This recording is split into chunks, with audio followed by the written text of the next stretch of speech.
काल काँग्रेस नेते राहुल गांधी यांनी पत्रकार परिषद घेत एक मोठा आरोप केला होता। शेअर मार्केटमध्ये मोदी आणि शहा यांच्या काही सल्ल्यांमुळे मोठा घोटाळा झाल्याचा त्यांनी आरोप केला होता। या आरोपानंतर आता मुंबईमध्ये यूथ काँग्रेसच्या वतीने आंदोलन करण्यात आलं होतं। मुंबई स्टॉक एक्सचेंज येथे या यूथ काँग्रेसच्या वतीने आंदोलन करण्यात आलं। आपण दृश्यांमध्ये पाहू शकतो या ठिकाणी पोलिसांचा मोठा फौजफाटा तैनात आहे। यामध्ये काही कार्यकर्त्यांना पोलिसांच्या वतीने पोलीस स्टेशनला देखील नेण्यात आलं असून सध्या आता आपण दृश्यांमध्ये पाहू शकतो पोलीस सध्या मोठ्या प्रमाणावर येथे तैनात आहेत।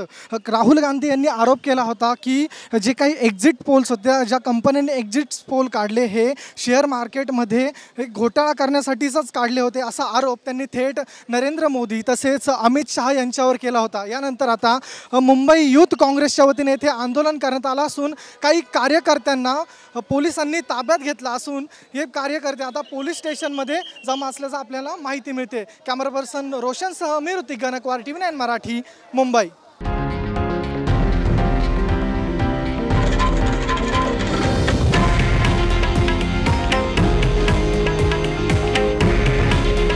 हे आहे देशातील नंबर 1 न्यूज नेटवर्क आणि आपण पाहत आहात TV9 मराठी।